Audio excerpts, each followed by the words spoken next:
জয় শিবধাম। জয় শিবধাম। গুরুদেব, আজকে একটা কোশ্চেন নিয়ে এসেছি। এটা আমার থেকে না, এটা অনেক ভক্তদের, তার মানে অনেক গরিব ভক্ত আসে আমাদের শিবধামে। তাদের কোশ্চেনটা হচ্ছে, শিবধাম থেকে বলা হয় বারবারই করে যে এখানে কোনো টাকা পয়সা কিচ্ছু লাগে না। একদমই তাই। কিন্তু এখান থেকে যে কবচ, গৃহবন্ধন এগুলো দেওয়া হয়, এর জন্য টাকা নেওয়া হয়। এটা কেন গুরুদেব, এটা যদি বলতেন।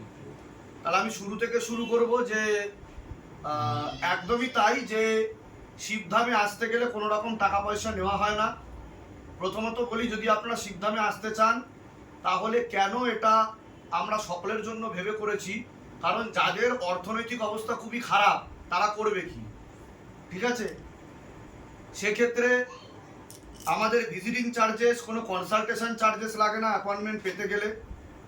জল, তেল, ধূপ যেগুলো করে দেওয়া হয় সেখানেও কোনো টাকা পয়সা ধার্য করা হয় না। সেটা আপনি 1 টাকা দেবেন, 11 টাকা দেবেন না 100 টাকা দেবেন, সেটা আপনার ব্যক্তিগত ব্যাপার। যার যেমন সামর্থ্য সে সেরকমই দেবে। এছাড়া যে ক্রিয়া হয়, অনেকে কিন্তু ভাবে যে ক্রিয়াতে বোধহয় টাকা পয়সা নেওয়া হয়। ক্রিয়াতে কোনো টাকা পয়সা নেওয়া হয় না, ঠিক আছে? ক্রিয়াটাও কিন্তু ফ্রি অফ কস্ট করে দেওয়া হয়। ক্রিয়াতে আপনার মারণ ক্রিয়া থাকুক, বান মারা থাকুক, পুতুল ক্রিয়া থাকুক, সেটাও ফ্রিতে করে দেওয়া হয়। আপনার একটা প্রেত থাকুক আর 10টা প্রেত থাকুক আর 100টা প্রেত থাকুক, পার প্রেতেও কিন্তু টাকা পয়সা নেওয়া হয় না, কিন্তু অনেক স্পিরিচুয়াল সেন্টারে নেওয়া হয়। 20,000, ঠিক আছে? হ্যাঁ, কিন্তু এটাও কিন্তু ফ্রি অফ কস্ট, কোনো টাকা পয়সা লাগে না। হাতে একটা দেহবন্ধন দিয়ে দেওয়া হয়, আপনারা অনেকেই জানেন, বেঁধে দেওয়া হয়। এবং এখান থেকে চাদরও দেওয়া হয়, বাবার চাদরও দেওয়া হয়, সেটাও কিন্তু ফ্রি অফ কস্ট, কোনো টাকা পয়সা নেওয়া হয় না।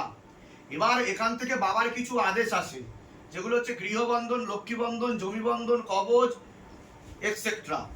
তো এগুলো নিতে গেলে আপনাদের টাকা পয়সা দিতে হয়। কেন টাকা পয়সা দিতে হয় আমি সেটা বলি। সেটা হচ্ছে সামান্যতম কিছু চার্জেস আমরা ধার্য করি, কারণ সেটার যে ম্যানুফ্যাকচারিং, মানে সেটা তৈরি করতে গেলে একটা খরচা হয়। একটা অষ্টধাতুর কবচ, আপনি ভাবেন এখন সোনার দাম কত, ঠিক আছে? সেখানে সোনা, রূপা সহিত আরো 6টা ধাতু রয়েছে। আর যে কবচটা তৈরি হচ্ছে সেটা তামার কবচ না, সেটা একটা রূপোর কবচ, ঠিক আছে? মোড়কটা রূপোর। তাহলে সেই কবচের একটা কিন্তু ধার্য করা হয় ন্যূনতম চার্জেস, সেটা আপনারা তৎকাল সঙ্গে সঙ্গে পেয়ে যাচ্ছেন। এই নয় যে আজকে দিয়ে আপনি 1 সপ্তাহ 1 মাস পরে পাবেন, তা না। কেবলমাত্র জমি বন্ধন পেতে গেলে একটু সময় লাগে, যেটা প্রথম থেকেই লাগে, ঠিক আছে? আর কিছু কিছু ক্ষেত্রে আমরা আগে দেওয়ার চেষ্টা করি যারা দূরবর্তী স্থানে থাকে। আর গৃহবন্ধনেরও, লক্ষ্মী বন্ধনেও তাই, যে একটা ম্যানুফ্যাকচারিং আমাদের একটা চার্জেস থাকে, ঠিক আছে? তো সেটাকে শক্তি জাগরণ করা হয়, সেটাকে, ঠিক আছে, বৈদিক পদ্ধতি অনুযায়ী করা হয়, ঠিক আছে? আর তার মধ্যে কিছু তন্ত্রের প্রয়োগও থাকে। এটা আপনাদের ভালোর জন্যই করা হয়, এটা পার্মানেন্ট সলিউশনের জন্য করা হয়, ঠিক আছে? যে অনেকে আছে বারবার যাচ্ছে কিন্তু সলিউশন হচ্ছে না, ঠিক আছে? কিন্তু এখানে বারবার আসার দরকার নেই। আপনি একবার আসবেন, একবারে সুস্থ হয়ে পার্মানেন্ট সলিউশন নিয়ে চলে যাবেন, ঠিক আছে? এবং একটা গৃহবন্ধন, একটা লক্ষ্মী বন্ধন, একটা কবচ, একটা জমি বন্ধন ফর লাইফ টাইম। এটা এই নয় যে আপনাকে প্রতি মাসে একটা করে নিতে হচ্ছে, প্রত্যেক সপ্তাহে নিতে হচ্ছে। আপনি নিজে সুস্থ হন, তারপরে অন্যকেও সুস্থ করুন শিবধামের নাম প্রচার করে, ঠিক আছে? কারণ একটা মোমবাতি যখন নিজে জ্বলে তখন সে কিন্তু হাজার লাখ লাখ মোমবাতিকে জ্বালিয়ে দিতে পারে তার জ্ঞানের আলো দিয়ে, তাই না? তো এর জন্যই কিন্তু চার্জেস নেওয়া হয়, এছাড়া অন্য কিছু না। এবার যাদের টাকা পয়সার অসুবিধে তারা ধীরে ধীরে নেবেন, ঠিক আছে?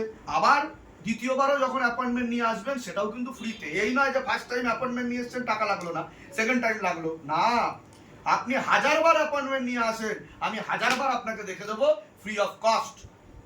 তো এটা আপনারা ভাববেনই না যে শিবধামে আসতে গেলে কোনো রকম টাকা পয়সা লাগে। আর এখানে যে ফটো জমা দেওয়া হয় সেটাকেও মেনশন করা উচিত। এই ফটোতেও কিন্তু আপনি 1 টাকা দেবেন না 100 টাকা দেবেন, সেটা আপনার ব্যক্তিগত ব্যাপার।